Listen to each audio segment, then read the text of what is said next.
당신은 알고 있나요? 우리를 위한 그 사랑. 할렐루야, 반갑습니다. 오늘도 매일 예배 나오신 모든 성도님들을 환영하고 축복합니다. 다 같이 사도신경으로 신앙 고백 하시겠습니다. 전능하사 천지를 만드신 하나님 아버지를 내가 믿사오며 그 외아들 우리 주 예수 그리스도를 믿사오니 이는 성령으로 잉태하사 동정녀 마리아에게 나시고 본디오 빌라도에게 고난을 받으사 십자가에 못 박혀 죽으시고 장사한 지 사흘 만에 죽은 자 가운데서 다시 살아나시며 하늘에 오르사 전능하신 하나님 우편에 앉아 계시다가 저리로서 산자와 죽은 자를 심판하러 오시리라. 성령을 믿사오며 거룩한 공예와 성도가 서로 교통하는 것과 죄를 사하여 주시는 것과 몸이 다시 사는 것과 영원히 사는 것을 믿사옵나이다. 아멘. 다 같이 새 찬송가 304장, 통일 찬송가 404장, 그 크신 하나님의 사랑 찬양하시겠습니다.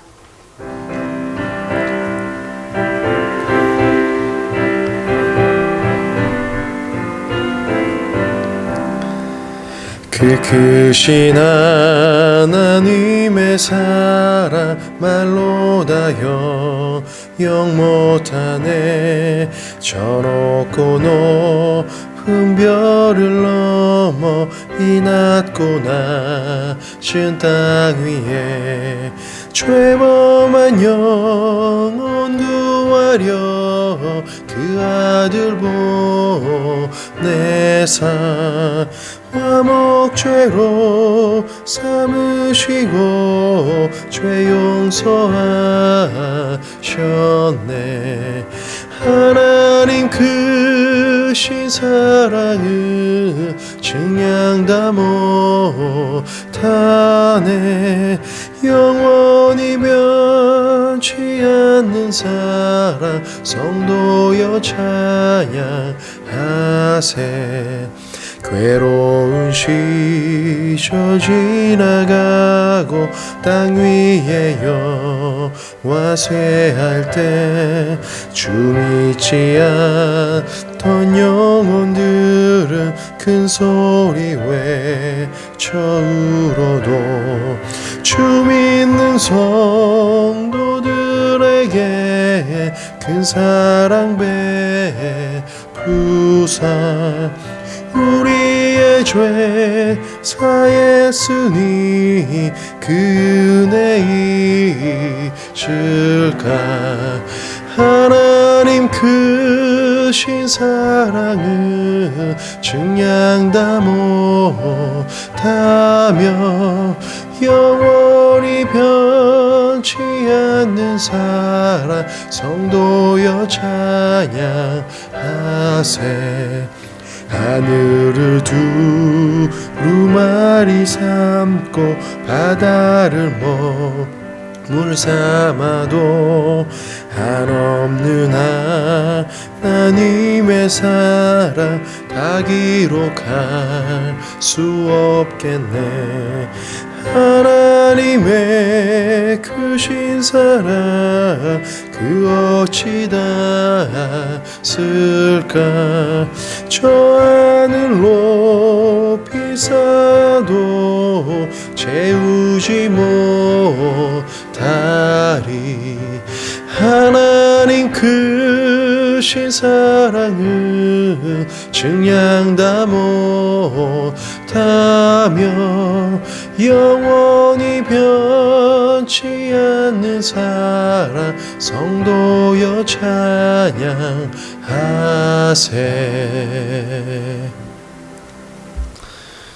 오늘 함께 보실 말씀은 이사야서 65장 1절부터 9절입니다.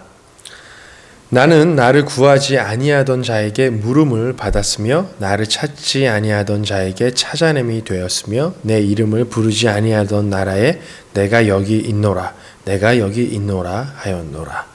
내가 종이 손을 펴서 자기 생각을 따라 옳지 않은 길을 걸어가는 패역한 백성들을 불렀나니 곧 동산에서 제사하며 벽돌 위에서 분향하여 내 앞에서 항상 내 노를 일으키는 백성이라. 그들이 무덤 사이에 앉으며 은밀한 처소에서 밤을 지내며 돼지고기를 먹으며 가증한 것들의 국을 그릇에 담으면서 사람에게 이르기를 너는 내 자리에 서 있고 내게 가까이 하지 말라. 나는 너보다 거룩함이라 하나니 이런 자들은 내 코의 연기요 종일 타는 불이로다. 보라, 이것이 내 앞에 기록되었으되 내가 잠잠하지 아니하고 반드시 보응하되 그들의 품에 보응하리라. 너희의 죄악과 너희 조상들의 죄악은 한 가지니 그들이 산 위에서 분향하며 작은 산 위에서 나를 능욕하였음이라. 그러므로 내가 먼저 그들의 행위를 헤아리고 그들의 품에 보응하리라. 여호와가 말하였느니라.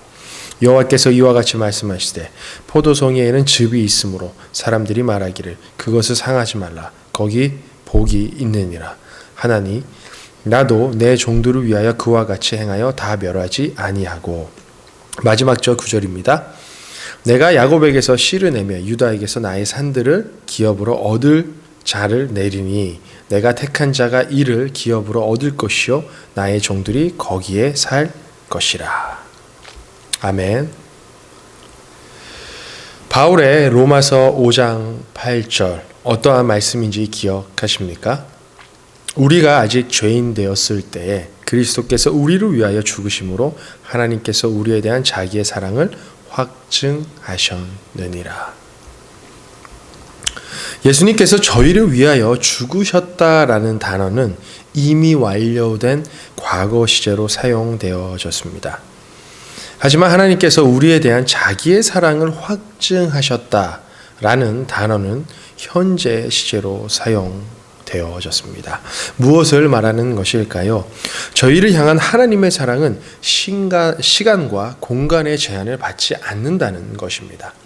그분의 사랑은 과거에도 동일하셨고 지금도 동일하시며 앞으로도 영원하다는 것을 문자적으로 보여주고 있는 것입니다. 바울은 이러한 하나님의 사랑을 보았던 것입니다.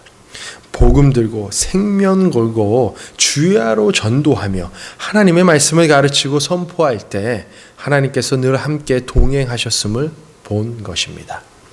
이것이 바울이 끝까지 자기 인생을 복음 전도 위에 살 수 있었던 원동력 아니었을까요?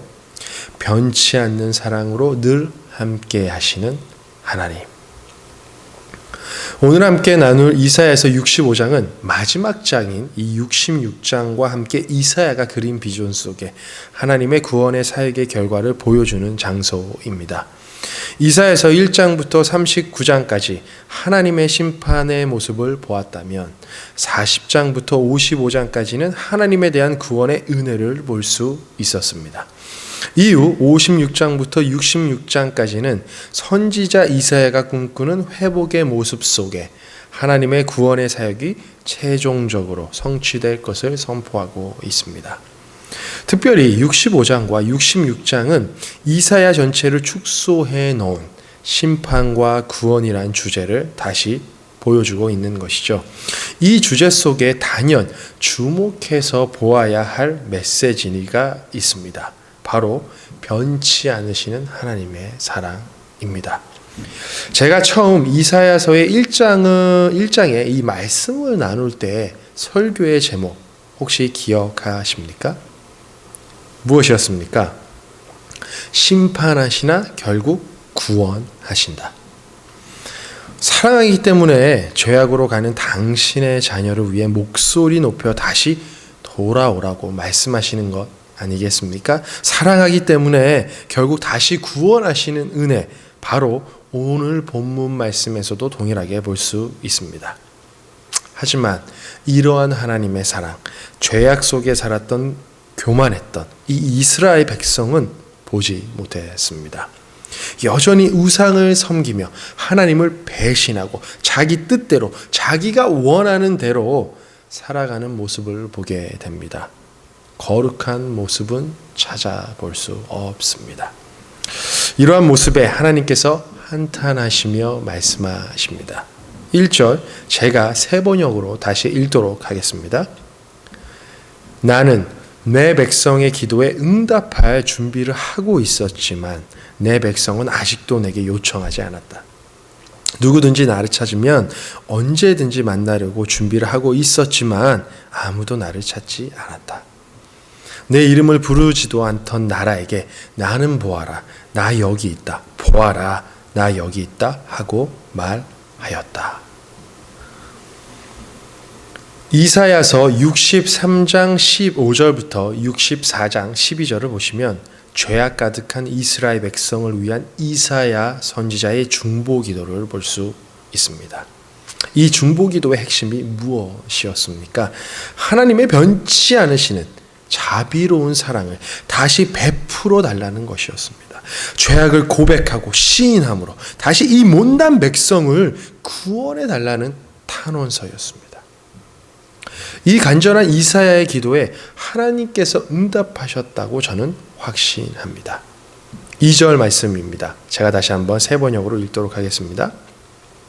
제멋대로 가며 악한 길로 가는 반역하는 저 백성을 맞이하려고 내가 종일 팔을 벌리고 있었다.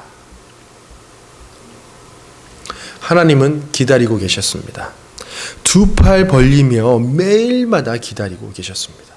마치 탕자가 집을 뛰쳐나가 다시 집으로 돌아왔을 때 탕자를 맞이하러 뛰어갔던 아비의 마음처럼 이스라엘 백성을 기다리고 계셨습니다.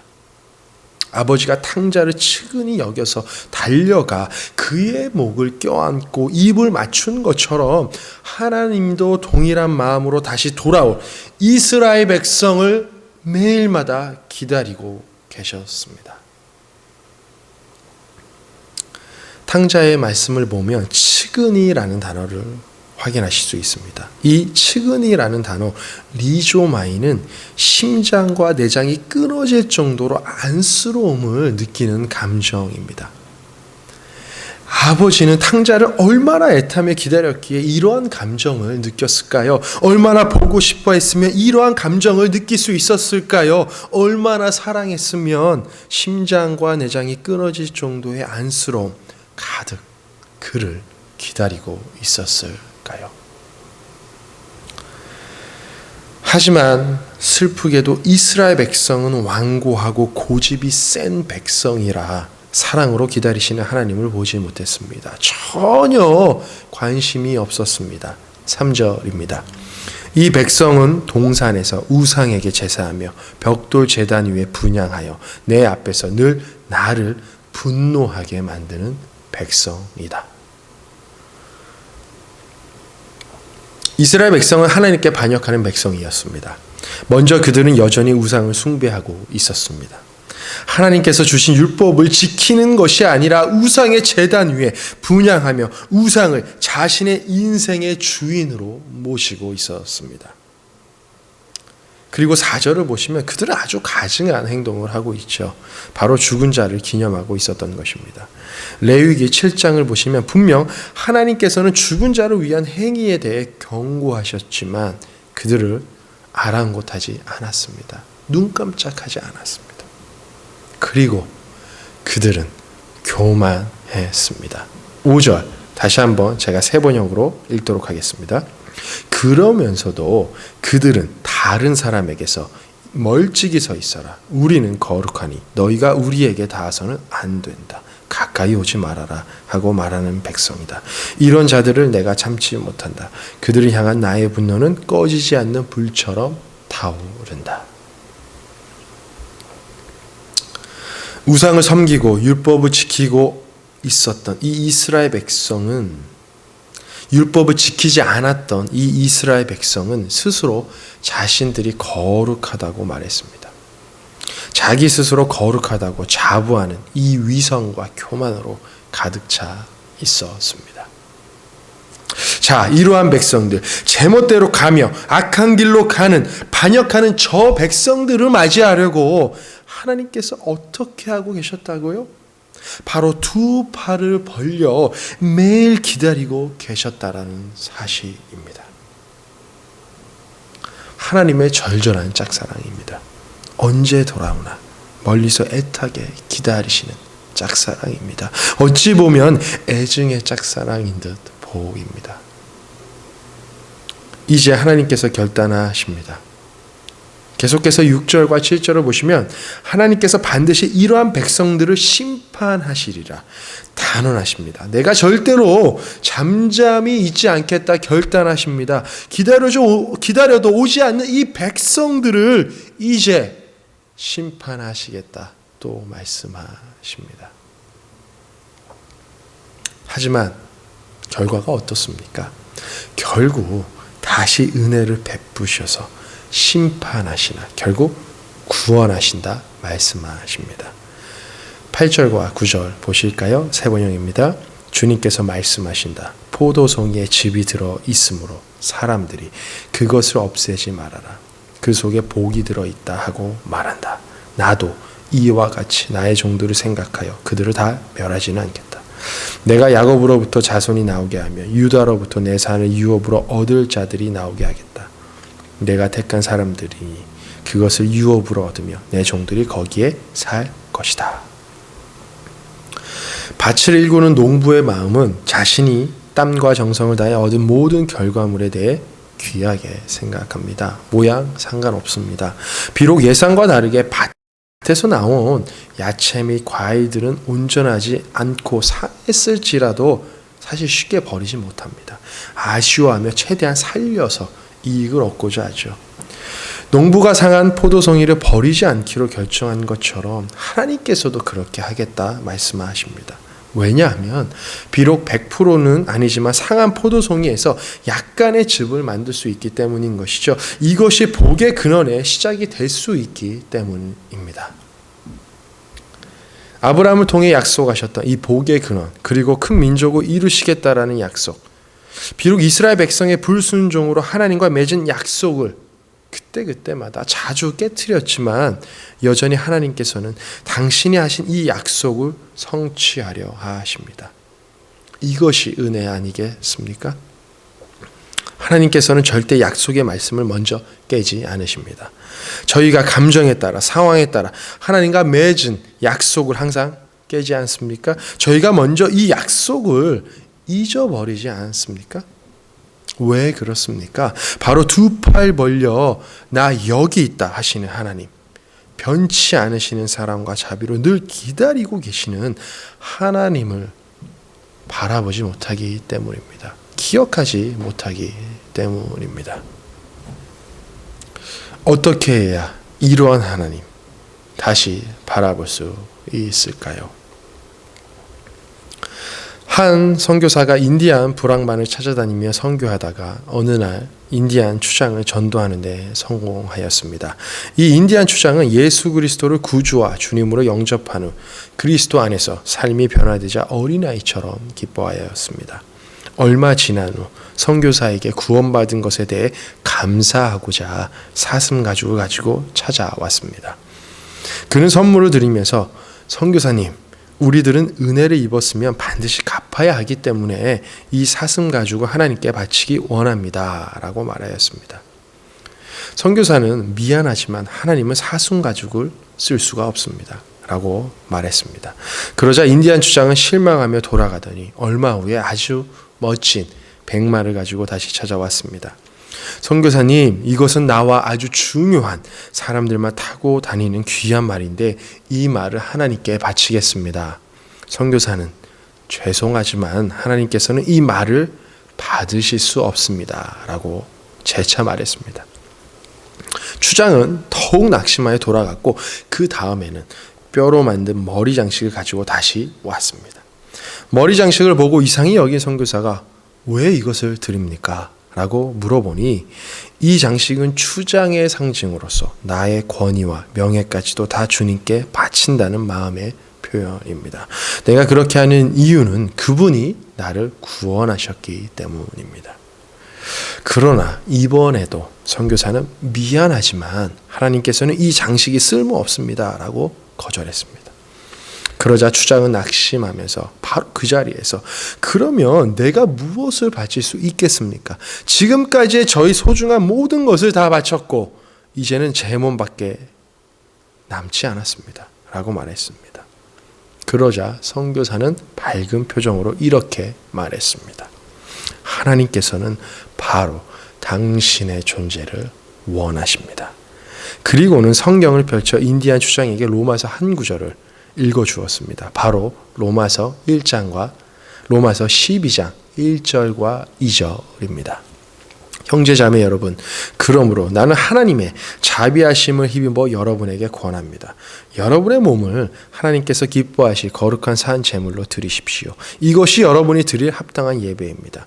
여러분은 이 시대의 풍조를 본받지 말고 마음을 새롭게 함으로 변화를 받아서 하나님의 선하시고 기뻐하시고 완전하신 뜻이 무엇인지를 분별하도록 하십시오. 사랑하는 오클랜드 성도 여러분, 오늘도 변함없이 두 팔 벌리시며 나 여기 있다 기다리시는 하나님 바라보시길 원합니다. 오늘 본문 말씀에 나타난 이스라엘 백성들처럼 죄악의 쾌락에 빠져 외식하는 자가 되지 마십시오. 이제 거룩하고 하나님께 인정받는 그리스도인들이 돼야 합니다. 삶에서 여러분 각자의 몸과 마음을 하나님께서 기뻐하시는 거룩한 산 제물로 드려야 합니다. 이것이 무슨 말일까요? 바로 세상의 풍조를 따르지 않는 사람입니다. 세상의 기준, 세상이 추구하는 쾌락, 그리고 타협에 흔들리지 않는 사람입니다. 늘 하나님의 말씀을 삶의 기준으로 두는 것이죠. 좋은 것이 좋은 것이다라는 말은 어찌 보면 지혜로운 것이 아닐 수 있습니다.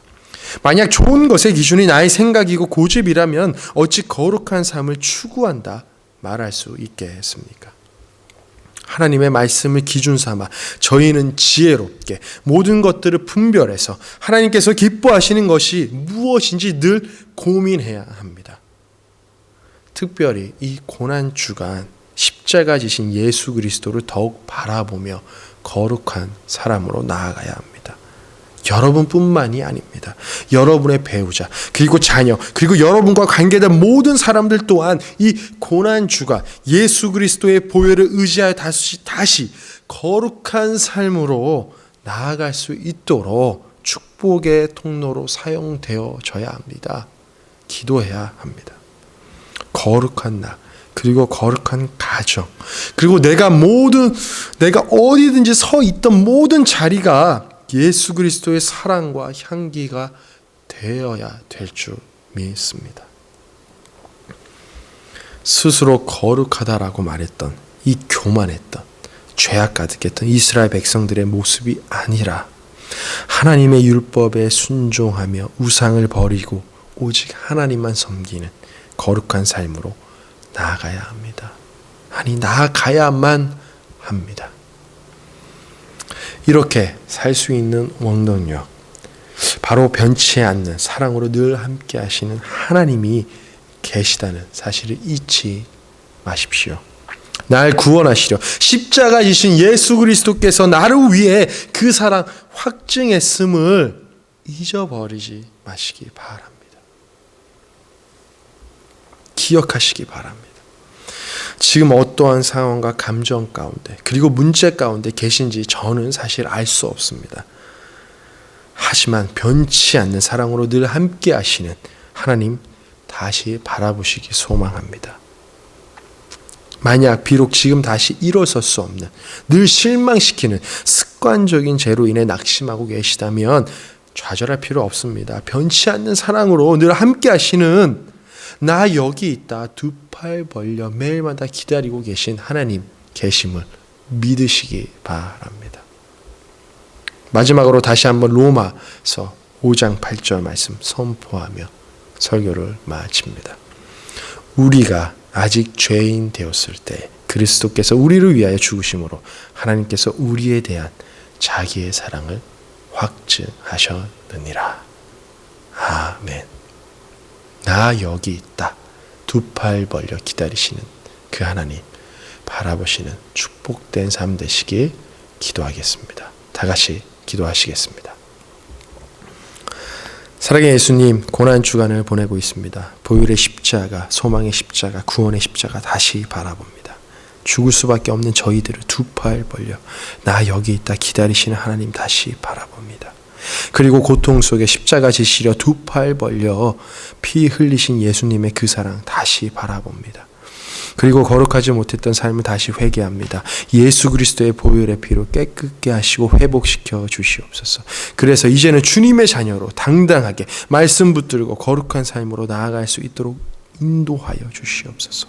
저희는 연약합니다. 성령님들 동행하시고 도와주시옵소서. 쓰러질 때마다 다시 일으켜 주셔서 다시 십자가 바라보며 나아갈 수 있도록 은혜 베풀어 주시옵소서.